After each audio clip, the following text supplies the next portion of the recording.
Sudah berapa tahun kita nggak ketemu ya? Udah 3 tahun. 3 tahun. 2021. Kamu wisuda itu 21. 2021. Ya. Terus langsung ke Bali ya? Langsung ke Bali. Sekarang berarti langsung S3? Langsung ya, sementara Sedang nempuh studi ya? studi Doktor. lagi. Semester berapa sekarang Ji? Semester 3, S3. Semester 3. Di Universitas Hindu Negeri yang dulunya Sugriwo. IHDN? Ya, dulu IHDN. IHDN. Gitu.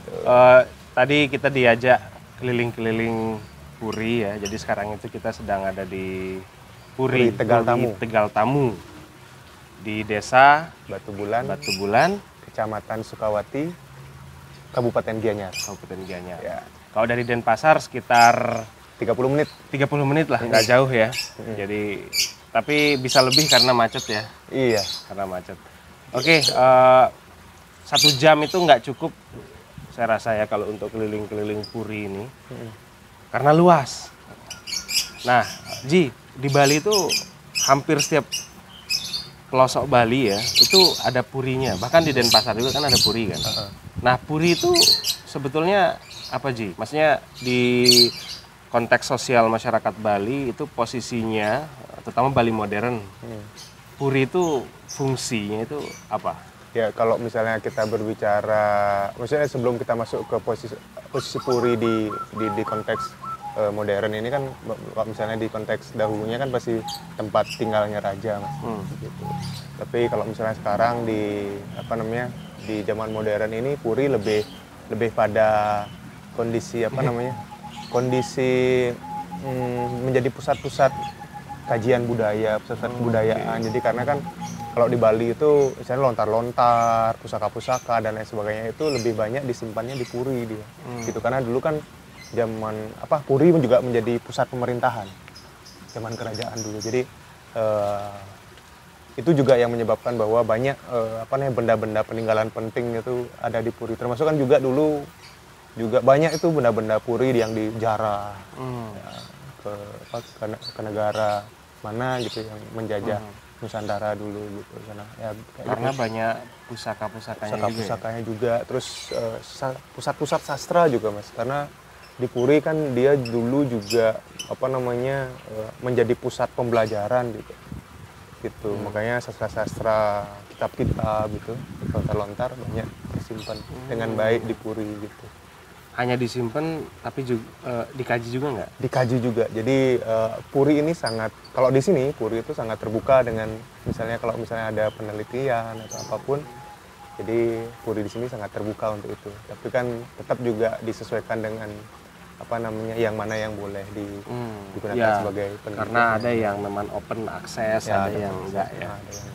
Semisal nanti kalau aku kesini riset gitu ngambil data bisa aja ya kira-kira. Karena tertarik juga, sempat Panji ngirim lontar Buana Kosa dulu tentang kosmologi itu ya, kosmologi. Jadi sempat tak baca dulu, rencananya mau bikin jurnal kan, tapi nanti kita garap itu ya aja ya. Ada proyek sama Panji sebetulnya mau kita bikin itu jadi objek penelitian lontar itu. Next kita bisa garap ya. Karena banyak Ji sekarang seminar-seminar internasional, seminar literatur studies itu. Nah itu bisa kita kaji itu lontar-lontar itu. Nah ngomong-ngomong, Puri ini berdirinya itu tahun berapa Ji? Kalau berdirinya itu ya Mas ya, kalau secara spesifiknya aku sebenarnya kurang tahu. Cuman keberadaan Puri ini diperkirakan di 1806. 1806. Itu terekam dalam lontar atau? Itu kalau dicari secara historisnya kan dilihat dari umur keturunannya gitu. Jadi kayak keturunan yang pertama sampai di wilayah Tegal Tamu ini itu di 1806. Itu yang pertama kali. Berarti sudah yang mendiami Puri ini sekarang keturunan keberapa ya? Kalau dihitung itu mungkin berapa ya jadi? 1800 ya udah. 1800 sampai sekarang. Ke-5 ke 6 mungkin ya. Mungkin. Bisa jadi ya. Tapi gitu.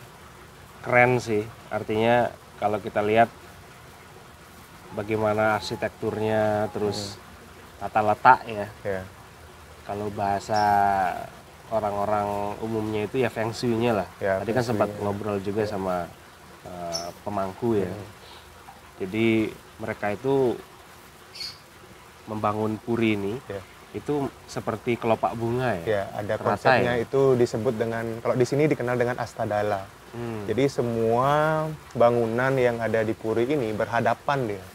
Bangunan yang di barat berhadapan dengan bangunan yang di timur, bangunan yang di utara berhadapan dengan bangunan yang di selatan, yang di pojok timur dengan pojok selatan. Ya, begitu, sesuai dengan arah mata angin. Semua bangunan itu berhadapan dia.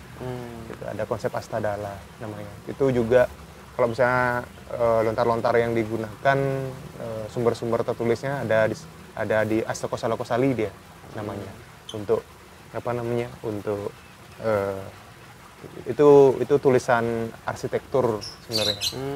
Itu kitab arsitektur rujukan orang Bali kalau mau bangun rumah, ya.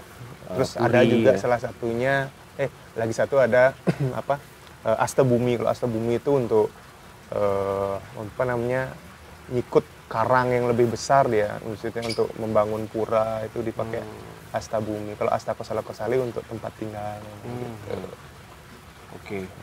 Itu benda-benda mati ya, artinya itu pun ada tata caranya. Ada tata caranya. Ya.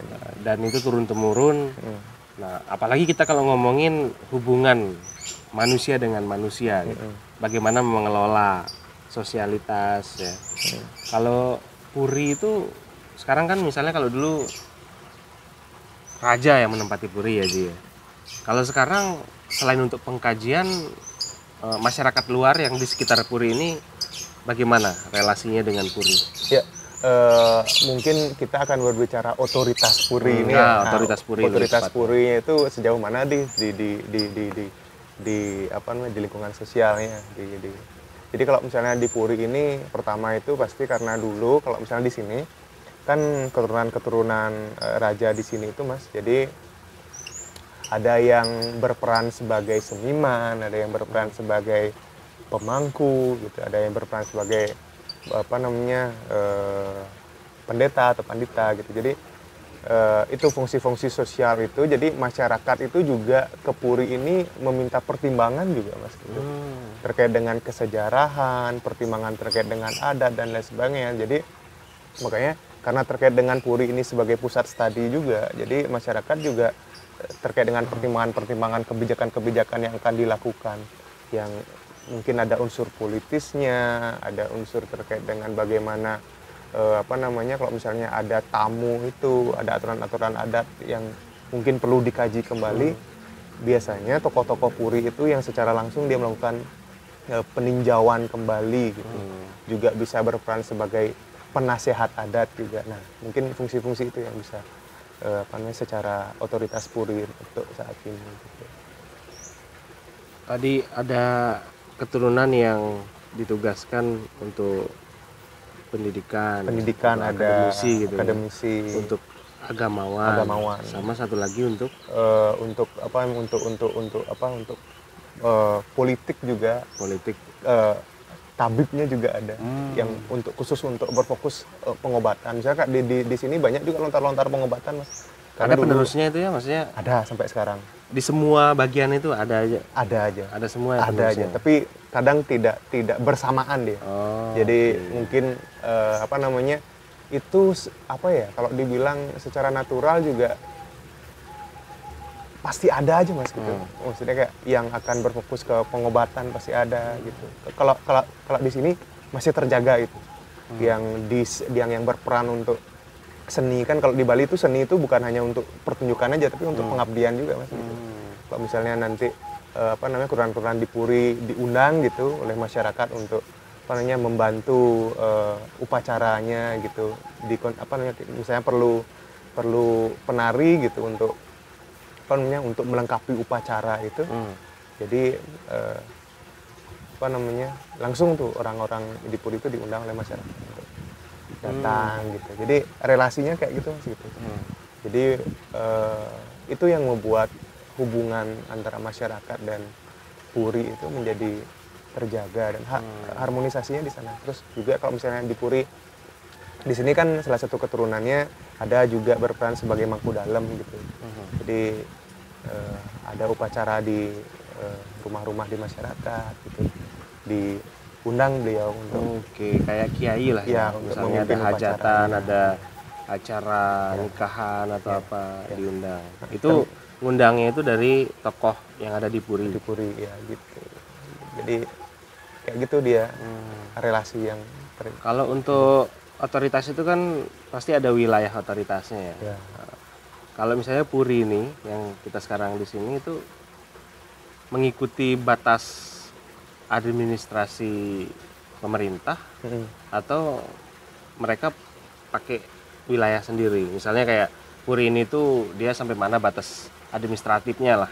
Ya di luar dari pemerintah gitu ya. Misalnya kalau ada masyarakat di sini berarti itu umatnya dari Ida Pedanda yang ada di sini gitu ya. Itu gimana sih misalnya? Kalau dulu dia batas-batas wilayahnya itu sesuai dengan wilayah kekuasaannya Puri. Tapi kalau misalnya sekarang karena kan udah ada aturan baru nih, undang-undang baru terkait dengan sistematika kewilayahan, jadi otoritas Puri ya sebatas pekarangan Puri ini aja. Pekarangan. Kalau yang di luar masyarakat di luar Udah ke masyarakat luar dia, gitu. Udah masing-masing dia. Gitu. Tapi ada kalau beberapa wilayah-wilayah itu memang misalnya kayak ini properti milik Puri gitu. Tanah ini milik Puri. Jadi kayak gitu. Oke. Rata-rata kayak gitu Mas. Iya.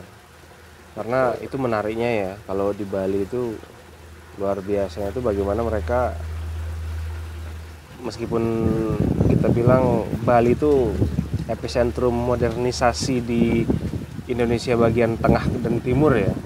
Karena kalau di Lombok itu Ji, misalnya ada yang ngetren ya, kayak helm atau misalnya gaya rambut atau misalnya genre musik yang sedang ngetren di festival 2000-an itu dulu pas aku sering festival, itu pasti datangnya itu harusnya dari Bali.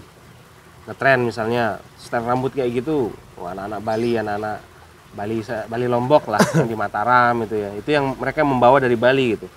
Tapi di sisi lain juga adat istiadat, tradisi, budayanya masih dijaga gitu. Nah, kalau kacamatamu nih Ji. Kamu kan masih tergolong anak muda kan? Masih anak muda Bali gitu kan. Apa yang menjadi alasannya Ji? Maksudnya paksaan orang tua nggak mungkin yang berbau paksaan itu bertahan lama. Apa Ji kira-kira? Kecintaan terhadap adatnya Mas. Kecintaan ya? Ya, jadi masyarakat Bali itu adatnya yang ngebuat masyarakat Bali itu menjadi kuat dia tradisi. Jadi struktur-struktur adat itu yang berperan kuat dia di Bali, makanya tradisi kebudayaan itu masih terjaga. Walaupun misalnya kalau kita sekarang bisa bilang ada arus modernisasi itu, tapi terkait dengan keyakinan, terkait dengan sistem adat, sistem kemasyarakatan itu dijaga dia, karena Bali ini sesungguhnya Mas, karena masyarakat itu sudah secara konsep kebudayaan ya, masyarakat itu ditempatkan dalam masyarakat yang bisa berdikari gitu, baik secara kelompok atau secara individu. Makanya misalnya kita nyinggung secara arsitektur Bali, tata letak itu sudah dikonsepkan sedemikian rupa bahwa kalau misalnya kita mau menanam hasil-hasil bumi itu di bagian pekarangan ini, terus dari itu adalah tata letak bangunan yang untuk adat mana, untuk tempat tinggal mana dan lain sebagainya gitu. Jadi kayak sudah diatur. Begitu pula untuk masyarakatnya Mas, itu hierarki masyarakat itu bukan berarti kayak tinggi rendahnya itu kayak kaku banget, enggak juga gitu. Jadi itu ada sistem-sistem egaliter itu juga diterapkan juga tetap dia gitu. Jadi kayak tinggi rendah bukan menjadi patokan kualitas manusia gitu, bukan kayak gitu deh. Fungsi ya, ya fungsi lebih ke sosial, fungsi sosial bukan ya, ke kelas ya, bukan ke kelas. Jadi fungsi. kapanpun bisa berubah, pembagian kerjanya lah seperti ya, itu gitu. Tapi kalau misalnya kita berbicara sejarah kan ada yang berkembang, ada yang tetap di kondisi itu. Nah, itu menariknya. Adat sih Mas kuncinya. Kalau kita ngomongin adat itu kan nggak lepas dari Trihita Karana itu. Gitu. Mungkin bisa dijelasin sedikit Ji, apa itu Trihita Karana? Misalnya kan sekarang kan Trihita Karana kan dia tiga hubungan gitu, antara hubungan dengan Tuhan, hubungan dengan alam dan hubungan dengan manusia kan gitu. Terus kalau di Bali itu seperti yang saya kita lihat tadi kan Pura Kawitan itu. Pura Kawitan itu juga berfungsi untuk itu dah menghubungkan antara manusia dengan Tuhannya, yang berarti bahwa itu hubungan antara leluhurnya. Jadi kekerabatan di Bali itu sangat terjaga ketika misalnya mereka sudah mengetahui bahwa saya keturunan siapa. Relasinya terjaga di sana, silsilahnya itu Mas, kita lihat tadi kan. Jadi itu yang membuat juga mereka lebih erat gitu persaudaraan.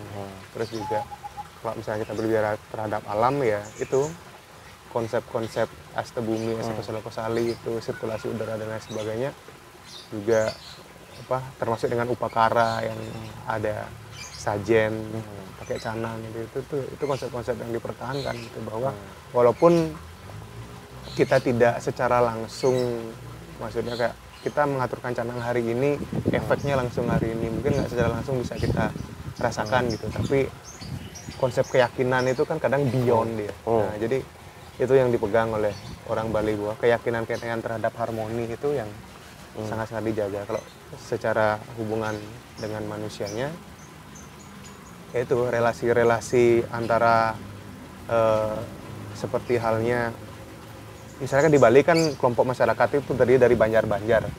Jadi Banjar itu mungkin kita bisa katakan sebagai dusunnya. Jadi itu yang mengatur sistem yatnya gimana, peran masyarakatnya gimana gitu. Terus misalnya ada yang disebut sebagai yang berperan sebagai penyarikan, sebagai sinoman. Jadi penyarikan itu orang-orang yang bertugas untuk mencatat segala bentuk sesuatu. Ya, misalnya kayak sistem birokrasi juga, Mas. Terus juga di Bali itu karena ada sistem Banjar ini gitu, kira itu yang menjadi intisari bahwa gimana sih prinsip gotong royong itu bisa terjaga dengan baik, sistem urunannya. Terus ada yang sakit ada aturannya. Kalau misalnya sakit seperti ini nanti mungkin masyarakatnya berperan sebagai apa, upacara gitu. Jadi gotong royong itu di aturan Banjar itu sudah diatur dia bagaimana sistemnya. Disebut dengan awig-awig dia atau pararem gitu. Awig-awig ya. Awig-awig ya. Apalagi kayak ada orang mau diaben. Ya, mau diaben. Ada yang nikah. Ya. Untuk meringankan. Jadi misalnya ada satu orang ini, satu keluarga yang mau buat upacara gitu. Jadi masyarakat itu sudah ada sistem khusus, nanti mereka ya ke sana untuk membantu gitu. Ya mirip sama di Lombok gitu. Kalau ada orang roah itu ya, itu ada yang urunan, ada yang bawa beras, bawa kelapa, betul. bawa nangka, muda, segala bentuk hasil bumi. Iya. Dari pokoknya kerabat lah. Ya. Kita nggak ngomongin cuman keluarga ya, sebatas keluarga, tapi kerabat. Mau itu sahabat, itu udah besok kelapanya dari aku aja. Ya, gitu. Nanti bawain semobil. Ini nanti ada telur. Ini. Ya. Jadi masih ini ya, gotong royongnya itu.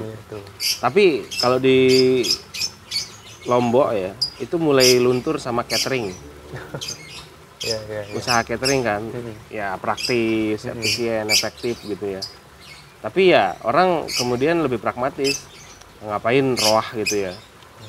Nyembelih sapi misalnya, udah pakai catering aja, kita terima beres. Tapi konsekuensinya nggak ngelibatin keluarga kan, nggak ngelibatin kerabat. Nah, itu mulai tergantikan. Tapi kalau di Bali mungkin faktor pariwisata juga ya. Jadi kita tadi habis nonton barong, pertunjukan barong. Itu kan komersil juga yang tadi kita tonton itu ya. Tapi ada nggak maksudnya di sekitaran Puri ini pertunjukan barong, mungkin di tempat yang tadi ya, yang sakral, artinya benar-benar untuk ritual. Itu ada. Kalau di Puri sini memang ada, Mas, karena di Puri di sini itu ada salah satu keturunan Puri yang bertugas sebagai sangging namanya. Sangging itu adalah orang yang bertugas untuk itu dan membuat barong, membuat kerajinan-kerajinan apapun itu yang berkaitan dengan ritual gitu. Disebut dengan sangging gitu. Bukan hanya barong aja, tapi sangging untuk membuat bangunan juga disebut seorang sangging. Ya gitu. Jadi segala bentuk seni-seni pahat, seni kriya gitu, orang yang mumpuni di bidang itu bisa disebut dengan sangging gitu. Jadi mandor tukang gitu ya, sangging gitu. Ya, jadi kayak gitu. Di Puri juga untuk terkait dengan barong yang ditarikan, sifat barong yang sakral itu saat upacara-upacara besar di Puri itu Mas, biasanya ditarikan dia barong-barong yang ada di Puri, pelawatan-pelawatan gitu. Pasti ditarikan dia gitu, tapi di waktu-waktu tertentu dia. Kalau misalnya di sini pada saat odalan Pura Kawitan gitu, jadi saat memperingati hari hari besarnya pura itu barongnya biasanya ditarikan dia gitu. Termasuk ada misalnya kalau ada rangdanya ditarikan juga, itu sakral dia. Jadi waktu-waktu tertentu nggak di sembarang waktu ditarikan itu gitu. Kalau tadi kita nonton barong itu ada kayak semacam tokoh agamanya juga, itu Ada. bagian peran atau memang ritual? Langsung ritual itu, Langsung Mas. ritual Karena gitu kan jadi setiap hal yang dijalankan di Bali ini kan pasti kita selalu memohon keselamatan. Terus tadi juga kan ada gerakan onying itu yang nusuk pakai keris itu untuk supaya keselamatan. Untuk keselamatan juga, biar pertunjukannya berjalan dengan lancar, berjalan dengan baik itu. Selalu itu Mas. Setiap hari setiap ada pertunjukan itu. Itu religiusnya orang Bali ya. Semua kegiatannya itu bahkan kalau kita lihat di Bali, orang-orang Bali itu kalau naik motor itu pun pasti ada canang. Ada canang di depan. Jadi itu segala bentuk aktivitas atas seizin Tuhan. Jadi memohon selamat biar sudah segala bentuk aktivitas ya. Biar berjalan dengan baik lah gitu harapannya. Gitu. Kali ini Ji, mungkin ini agak sedikit berbeda ya topiknya.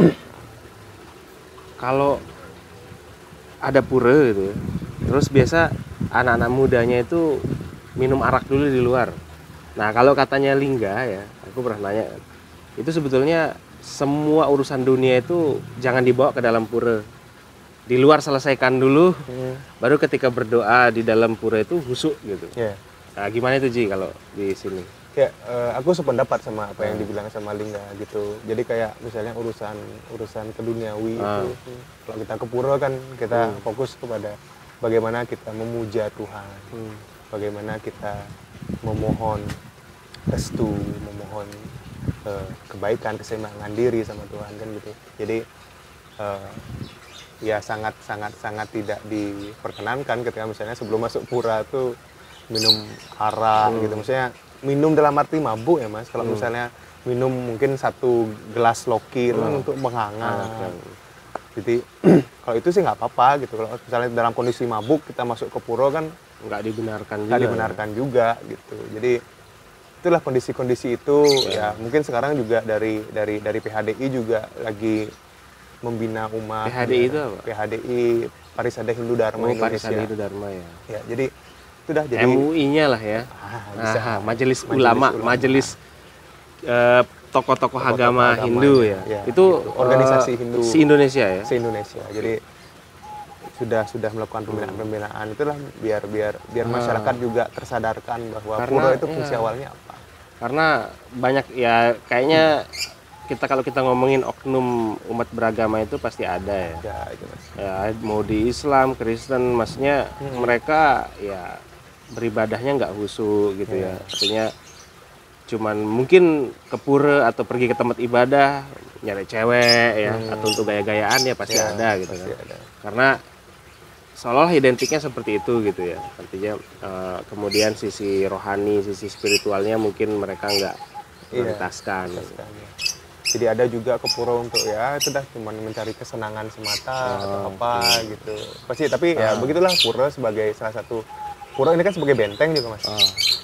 Benteng di Bali bahwa sudah pasti banyak gitu tujuan-tujuan orang ke pura gitu, selain untuk menghubungkan diri dengan penciptanya, pasti ada tujuan-tujuan lain gitu. Banyak karena itu juga tergantung daripada fungsi pura itu gitu.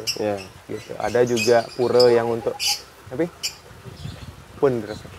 jadi ada juga fungsi-fungsi pura yang untuk pengobatan, fungsi-fungsi pura untuk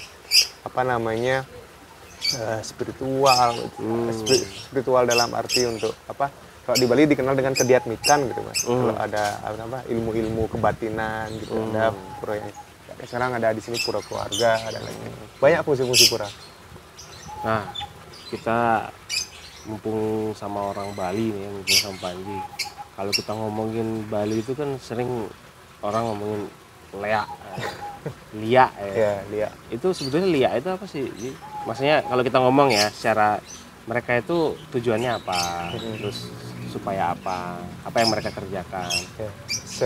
Sepengetahuan aku nih Mas ya, terkait dengan lihat itu kan salah satu ilmu dia, ilmu kebatinan di Bali gitu. Yang fungsi utamanya itu untuk bagaimana mensinkronkan energi atau api-api yang ada di dalam tubuh kita. Jadi kan tubuh kita itu kan pusat panas ya Kak. Jadi bagaimana caranya kita untuk menjaga api-api di dalam tubuh kita itu biar tetap stabil, terus kayak meningkatkan atau memanajemen energi di dalam tubuh. Ilmu lea itu sebenarnya untuk itu dia. Sejauh literasi yang aku baca, jadi kayak ilmu lea itu untuk itu. Tapi Pengobatan bisa ya? pengobatan juga bisa Mas, ada juga di sana gitu. Jadi tapi ya namanya ilmu kan nggak lepas dari bagaimana manusia menggunakan itu dan untuk apa kan gitu. Kadang juga di kondisi-kondisi tertentu juga digunakan untuk menyerang orang lain, gitu, menyakiti gitu ya. Juga juga guna-guna juga ilmu-ilmu itu ya. Jadi begitulah, jadi tergantung yang punya ilmunya mau dipakai untuk apa gitu. Tapi kalau misalnya secara esensinya itu untuk menjaga api di dalam tubuh gitu. Jadi bagaimana caranya menjaga agar api-api di dalam tubuh itu lebih stabil, emosional gitu. Begitu sebenarnya Mas. Dan itu lebih ke kebatinan, rohani sebenarnya, unsur rohani yang disentuh di sana sebenarnya. Soalnya kalau orang awam itu ngertinya lea itu ya hantu gitu ya kayak. Kalau di Lombok itu ada namanya tuh sela itu ya kayak orang punya ilmu hitam gitu ya.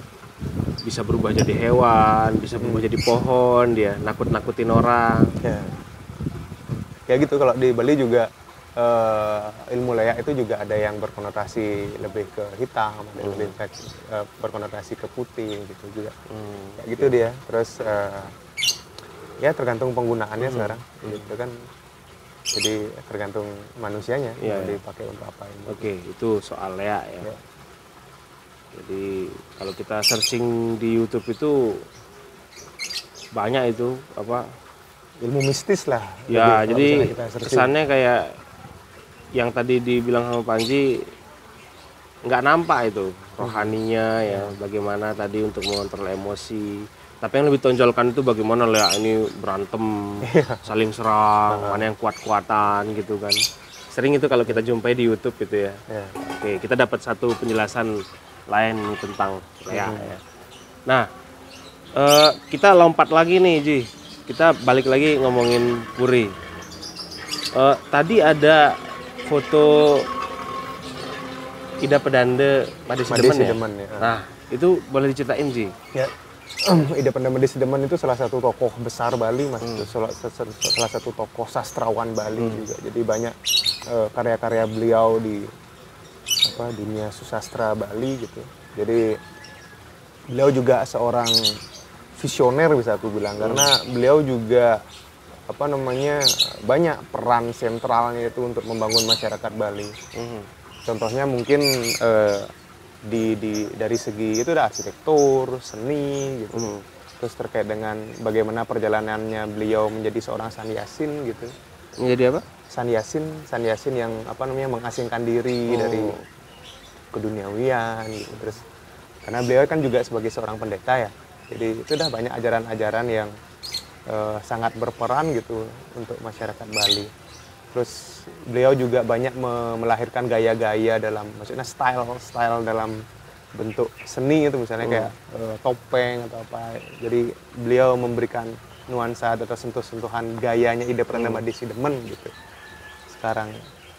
Jadi banyak peran-peran beliau juga untuk menyederhanakan upacara yang di Bali yang misalnya kalau orang lihat di Bali upacara besar itu banyak yang di Bali. Jadi bagaimana caranya beliau untuk menyederhanakan upacara-upacara itu tapi tidak mengurangi maknanya gitu. Jadi banyak konstruksi-konstruksi yang beliau buat. Salah satunya mungkin yang pernah aku baca itu salah satunya konsep yang beliau berikan terkait dengan penyederhanaan upakara itu disebut dengan lontar mitrayatnya gitu. Bagaimana kita mengkonstruksi yatnya secara sederhana, tapi tidak mengurangi esensi-esensi yang ada di sana. Jadi itu peran-peran ide Pradama Desi Demen. Jadi beryatnya itu bukan hanya untuk orang-orang yang untuk ekonomi yang strata sosial ke atas gitu. Yatnya itu apa ya? Yatnya itu persembahan suci, Mas, ya. persembahan suci gitu. Jadi ada dua definisi sebenarnya. Dulu yatnya itu disebut dengan pengorbanan suci yang tulus ikhlas, tapi kalau misalnya makin kesini disebut dengan persembahan suci yang tulus ikhlas. Itu definisi yatnya.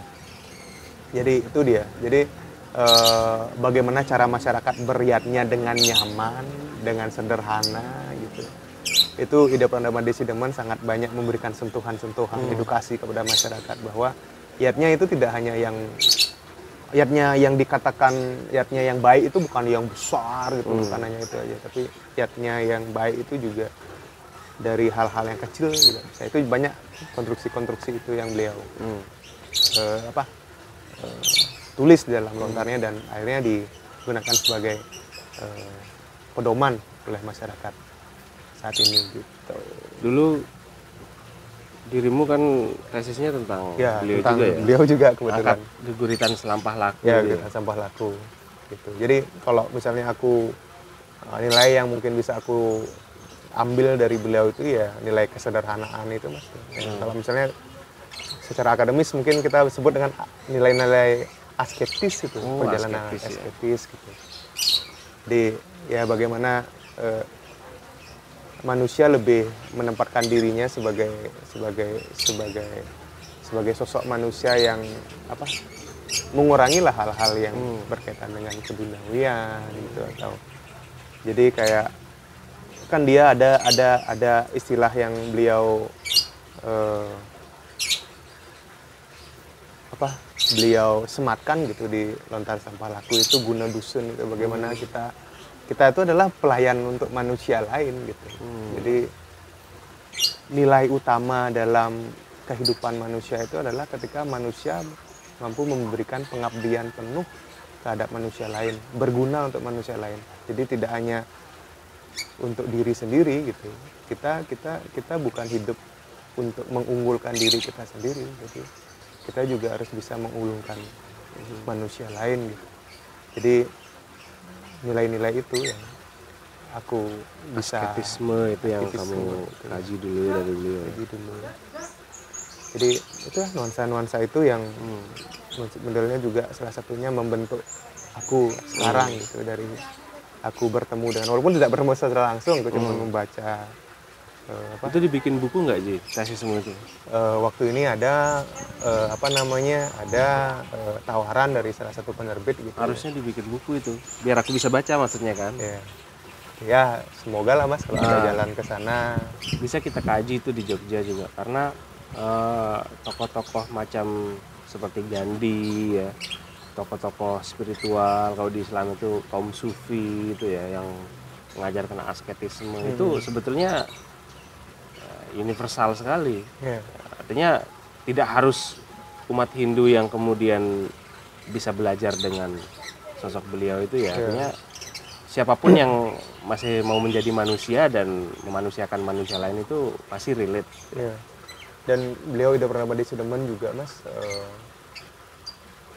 beliau yang salah satu pendeta yang berani mengkritik secara langsung gitu. Kalau misalnya ada laku-laku dari pendeta yang tidak sesuai dengan ajaran kepanditaan itu, beliau langsung kritik, disebut dengan wiku raksasa, wiku taluh gitu. Jadi kayak pandita-pandita yang lebih kayak, kan kita nggak menutup kemungkinan bahwa namanya manusia kan, Mas, ada aja hilafnya gitu ya. Jadi pendeta raksasa itu disebut dengan pendeta yang rakus gitu. Pendeta yang itu udah kayak dia menjalani kepanditaan tapi dengan kondisi yang rakus gitu, materialistik. Ya, jadi kayak banyak ornamen dalam tubuh, emas gitu, atau apa gitu. Dan memang ada itu ya. Kalau kita lihat maksudnya sangat-sangat glamor ya itu dikritik oleh beliau gitu. Jadi kayak seolah-olah bahwa menjadi pendeta itu untuk untuk mencari strata sosial yang lebih tinggi gitu. Terus ya itu pendeta-pendeta yang rakus itu dikritik sama beliau di dalam Lontar Selampak Laku itu. Terus Wiku Taluh Randa yang seolah-olah berpengetahuan tapi sesungguhnya di dalamnya itu kosong gitu. Iya. Dia bisa memberikan ceramah untuk umat tapi di Islam juga sama, banyak yang berlagak seperti tokoh agama tapi baru-baru ini kan itu di kampus Unan itu kalau nggak salah. Mangku masjidnya lah, imam masjid di situ. Konon katanya hafal kitab suci, baru melecehkan, melakukan pelecehan itu. Jadi apa yang beliau utarakan, memberikan wejangan-wejangan ke masyarakat, beliau tidak terapkan di kehidupan sehari-harinya gitu. Itu Wiku Taluh namanya. Kalau itu pernah Made Sideman menyebutkan dengan sebutan Wiku Taluh gitu. Jadi ya begitulah. Jadi banyak nuansa-nuansa kritik yang beliau juga hadirkan di dalam tulisan-tulisannya itu gitu. Jadi kalau ini Ji, untuk menjadi seorang pandita atau menjadi mangku, menjadi pedanda itu apa syaratnya? Itu apakah semua orang itu bisa menjadi pandita atau pedanda? Ya, semua orang bisa menjadi itu Mas. Karena kan kalau misalnya di Hindu itu ada tingkatan kehidupan namanya catur asrama. Jadi yang pertama tuh brahmacari gitu. Brahmacari asrama ini adalah tingkat untuk menuntut ilmu sebanyak-banyaknya gitu. Terus ada yang kedua tingkatan grehasta. Grehasta itu adalah tingkatan untuk melangsungkan bina rumah tangga, berkeluarga, tingkatan grehasta. Habis itu namanya biksuka. Biksuka itu biksuka asrama inilah tingkatan ketika misalnya kita mengabdikan diri kepada umat sebagai pendeta, sebagai itu adalah salah satunya pemangku. Terus menjadi pandita juga. Lalu ada namanya wanaprastha asrama. Gitu. Wanaprastha. Brahmacari, biksuka, brahmacari, grehasta, biksuka sama ya wanaprastha. Wanaprastha itu artinya kayak di masa manusia mengasingkan diri. Jadi berfokus kepada pengabdian antara manusia dan Tuhan aja. Dia sudah melepas segala bentuk ikatan duniawi, sudah tidak kayak mengasingkan diri ke hutan. Wanaprastha itu kan artinya mengasingkan diri ke hutan. Jadi kayak dia sudah tidak tidak lagi berperan di masyarakat, di keluarga. Itu sudah pure mengasingkan diri, menjadi seorang sannyasin gitu, pengembala gitu. Jadi itu dah dia menggunakan segala bentuk yang sudah dia dapatkan di brahmacari, grehasta, biksuka ini. Setiap ajaran-ajaran yang dia dapat di sana itu dia terapkan gitu untuk membantu dirinya menuju nirwana itu. Jadi kayak dia menunggu kapan ajalnya aja gitu. Jadi itu dah pengasingan itu untuk itu dia. Gitu. Makanya banyak kan raja-raja dari cerita-cerita Hindu itu setelah memimpin kerajaan akhirnya dia melakukan pengasingan diri gitu dengan pergi ke hutan, berkelana gitu sampai moksa. Sampai kalau moksa itu kan tergantung karmanya dia. Jadi itu dah sampai kematian. Kalau moksa itu akhir dari reinkarnasi. Akhir tidak dari ada lagi reinkarnasi. Iya, jadi ketika misalnya seorang manusia itu mencapai kedudukan moksa, dia sudah tidak lagi terikat dengan namanya reinkarnasi, dia tidak terikat lagi dengan namanya punarbawa, kelahiran kembali itu, terus dia tidak terikat dari dengan karma karena dia sudah di dalam kondisi yang kembali ke nol, kembali ke kosong gitu, sudah menyatu dengan Tuhan. Gitu. Itu namanya moksha. Jadi kayak kalau misalnya di Hindu kan dikenal dengan kutipannya moksartam jagaditam yaca ikti dharma. Jadi moksha itu adalah kebahagiaan yang tertinggi. Itu tujuan tertinggi bahasa India itu. Ya. Moksa. Sanskerta. Sanskerta ya. Gitu. Kalau misalnya kita ngomongin reinkarnasi ya. Reinkarnasi itu selalu menjadi makhluk hidup. Ya. Ada nggak orang reinkarnasi menjadi benda mati? Ada Mas. Jadi kalau di Hindu di Bali juga percaya bahwa batu pun itu ada nyawanya kan. Jadi itu udah tergantung dengan karma wasananya dia.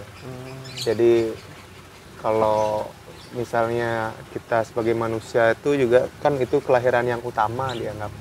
Kalau di dalam Hindu kita terlahir sebagai manusia itu adalah kelahiran yang utama. Terus kalau misalnya kita berbuat yang nggak baik jadi manusia gitu, bisa diturunkan derajat kita menjadi hewan, menjadi tumbuh-tumbuhan, jadi ya benda-benda mati ini gitu. Berarti ini hasil reinkarnasi Iya, manusia juga manusia ya? juga gitu yang Berarti diturunkan. kalau orang yang reinkarnasinya menjadi asbak gitu ya? Asbak, menjadi apa mungkin menjadi udara, itu salah satu bentuk reinkarnasi. Ada orang apa manusia yang reinkarnasi menjadi partikel udara itu kenapa itu kalau sampai jadi udara itu karma buruk ya, atau karma baik? itu karma buruk Mas. Jadi yang karma terbaik itu dianggap menjadi manusia itu.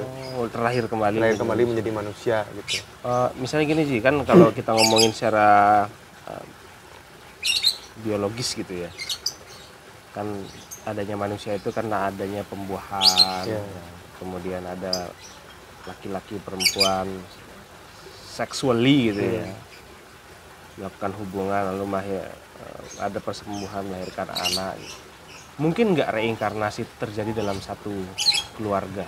Ya kalau keyakinan orang Bali, reinkarnasi itu selalu ada di dalam satu keluarga itu Mas. Gitu. Jadi kayak misalnya dulu dia punya buyut gitu, buyutnya lahir kembali sebagai anaknya yang sekarang lahir tahun 2024, iya, Januari gitu. 2024 gitu ya. Keyakinan masyarakat Bali kayak gitu dia gitu. Oke, siap.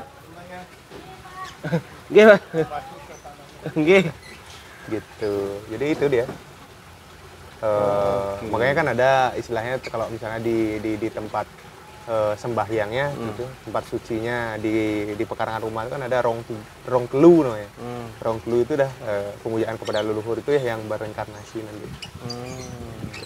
Keyakinannya kayak gitu dia di sini.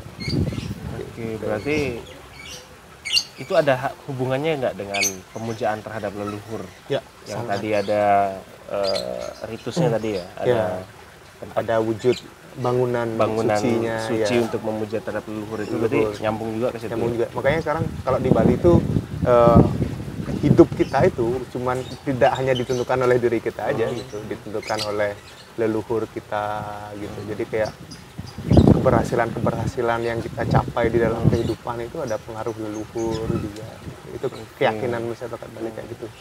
Makanya itu deh leluhur dipuja gitu. Jadi kayak itu penghormatan juga. Artinya, gitu. Apakah itu sebagai satu leluhur sebagai penjelmaan dewa itu bukan ya? Leluhur penjelmaan dewa enggak dia Mas. Gitu. Jadi leluhur ya itu adalah orang yang apa namanya yang akhirnya memberikan kita juga hidup gitu. Sorry Mas ya. Angkat dulu katanya. Santai. Apa ini? Gitu. Jadi udah. Jadi bagaimana kita hidup itu tergantung dari peran leluhur juga. Gitu. Jadi kalau misalnya ada juga yang percaya bahwa ketika misalnya ada hidup kita tuh nggak baik gitu, mungkin karena kita tidak menjalin relasi yang baik dengan leluhur. Oke. Karena kalau nggak ada mereka, nggak ada kita kan? Ya gitu Mas. Maksudnya yang melahirkan gitu. Gitu. Hormat terhadap orang tua itu juga termasuk. Termasuk hormat kepada leluhur juga. Itu kan menghormati leluhur itu ya menghormati orang tua. Apalagi menghormati seorang ibu kan itu yang melahirkan kita. Jadi itu yang sebetulnya dirindukan sama budaya Barat itu ya. Coba kita lihat misalnya orang Barat itu manggil ibunya itu seenaknya aja kan. Ibunya misalnya namanya Mary gitu. Hey Mary gitu. Kalau kita kan nggak berani nggak manggil nama ibu kita nama langsung kan. Penghormatan gitu. Bahkan kalau sekarang Mas, kalau misalnya Mas sempat ngobrol-ngobrol sama orang tua di Bali, Mas nanya ibunya siapa, kan purun kan gitu deh. Nggak berani dia nyebut nama ibunya, nama ayahnya nggak berani, saking dia menghormati. Jadi ada bahasa-bahasa, Watan Purun kan gitu. Nggak berani dia menyebutkan nama ibunya, nama ibu aja nggak berani ya. Iya, nyebutin nama hormat, ibu. Ya. sakral nama ibunya gitu. Jadi nama-nama itu ditemukan di masyarakat sekitar. Makanya untuk mengidentifikasi nama-nama orang Bali, nama-nama raja itu biasanya kesulitannya di sana karena kan kita harus memisahkan yang mana gelarnya dia, yang mana namanya. Nah, itu jadi karena itu dah untuk menyebut kadang namanya itu memang disembunyikan gitu ya, nggak dikasih tahu ke masyarakat luas karena penghormatan. Nggak semudah kita kamu namanya nama orang siapa? Bawang ditulis. Nggak semudah. Berarti itu. kalau orang KPU sensus apa itu? Nah, itu kalau dulu aku bicara dulu nih, misalnya sekarang itu dah kalau agak sulit mereka menyebutkan nama. Jadi selama aku penelitian gitu juga itu dah nanya misalnya tadi ide Perando yang kita ketemu tadi, kita nanya gitu nama ayah beliau, pasti agak susah beliau menyebutkan. Jadi Watan Purun yang bilang nggak berani saya bilang nama ayah saya, saking hormatnya kepada orang tua gitu. Makanya ya gitu, apapun dikasih tahu hal-hal yang terkait dengan kehidupan sama orang tuanya itu dipakai pegangan gitu. Kayak gitu. Jadi ya kurang lebih itulah lah gitu. Kuncinya kenapa di Bali itu masih bertahan. Kalau kita lihat anak-anak kecil tuh, mereka nonton barong, terus mereka pakai baju, masih pakai baju adat gitu ya. Terus kalau kita lihat ya Bali itu beda sekali suasananya. Memang, maksudnya di setiap toko, di setiap rumah itu pasti mereka ada upacara dan setiap waktu ada waktu-waktunya ya, dan tanpa capek gitu ya, maksudnya sudah sebagai satu kesadaran kewajiban yang disadari gitu kan. Selalu berbagi itu Mas. Setiap hari orang Bali pasti berbagi. Entah kepada peliharaan, terhadap alam kan, mesaiban istilah. Jadi apapun yang kita masak, kita persembahkan lagi kepada alam. Oh, itu berbagi, rasa terima kasih. Terima kasih kepada alam sudah memberikan kita kehidupan, udara dan sebagainya. Kita kembalikan yang ada di alam, kita kembalikan ke alam. Karena beberapa teman Baliku juga saya makan gitu, kadang disisihkan. Ya, disisihkan untuk leluhurnya, untuk saudara empatnya. Jadi orang Bali itu percaya bahwa mereka lahir dengan 4 saudara, kanda 4 namanya. Jadi 4 saudara ini yang menjaga mereka. Jadi ketika pun mereka makan, 4 saudaranya mereka tawari gitu. Mari makan sama-sama saya. Apa yang saya makan itu, begitu. Apa makna 4 saudara? 4 saudara itu jadi kayak itu 4 saudara ini yang menjaga masing-masing organ dari tubuh kita, Mas. Gitu, menjaga keseimbangan tubuh kita tuh 4 saudara kita ini. 4 saudara itu ya. Ya. Bukan saudara dalam pengertian umum ya. Iya. Oke. Gitu. Maksudnya saudara dalam arti itu dah secara mistisnya gitu. Oh, secara mistis ya. Ya. Kita lahir dengan 4 saudara, selalu dengan 4 saudara kita. Itu yang menjaga kita selalu gitu. Ada yang bertempat di timur, ada yang di utara, ada yang di barat, ada yang rumah di selatan, tangin itu ya. Gitu. Oke. Kita mau ke selatan. Kita kita mau ke selatan. Apa itu? Bentar. Siapa? Coba sini. Paket siapa? Halo? Halo? Halo? Gimana, Mas? Iya, betul. Iya, Pak.